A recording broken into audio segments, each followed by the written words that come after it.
You know, I'm fascinated by the fact that you made the focus marriage and relationships and couples, and that's an interesting dynamic. You mentioned, and I mentioned it in the introduction, the expertise with the Gottman Method.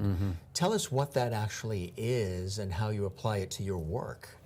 Well, the Gottman Method is a highly scientifically driven way of looking at relationships.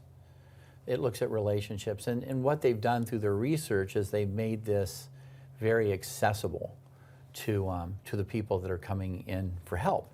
So we have this thing called the relationship house, and it has a lot of metaphors with it. And with those metaphors, we can help a couple kind of notice that. Like, for example, the bottom three of the relationship house is the friendship house. Right? It's a friendship house. Well, kind of what do you mean by that, Don? Well, the first part of it is love maps. And love maps are just knowing your partner's internal world, what's important to them.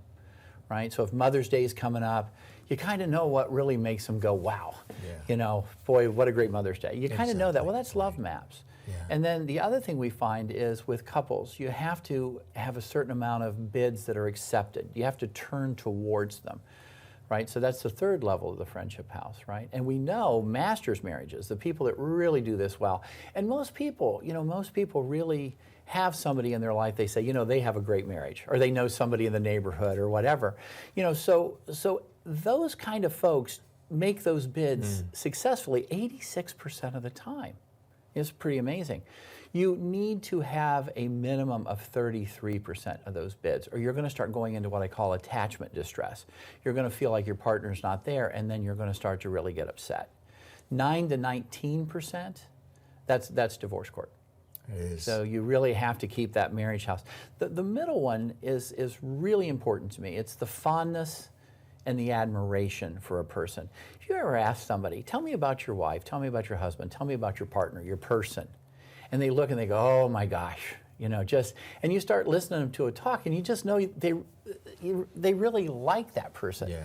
And that is so important because that's the energy that you get to really help a couple, right? So the first one's the friendship house. The middle part is the conflict house. This is where, how do people resolve conflict? Now, right in between those two, and we actually try to figure out which one it goes into more, the friendship house or the conflict house, but it's the positive perspective. When something goes wrong, do we just kind of assume, well, it's nothing, it's probably fine, that happened, it was annoying, but my person would never do that. Or is it? Right. Yeah, exactly. Or do you start collecting them? Do you start to say, here we go again? So it starts, you're making a list, building up this list of... Yeah, I'm going to come home, I bet it's going to be bad. Uh-oh. That's what we call the negative overriding sentiment. So what we do is we use the conflict house and the friendship house to make sure that we stay in the positive perspective. The upper part of the relationship house is really where our beliefs and what's important to us live, right? So those two are make each other's dreams come true, right? And then the other part is shared meaning. How do we roll? I always say to people, what do you want to say when you're 80? When you sit there and you're at a family reunion and you tap your person and say, look at that, we did that, right? But what happens with those belief systems is sometimes they clash.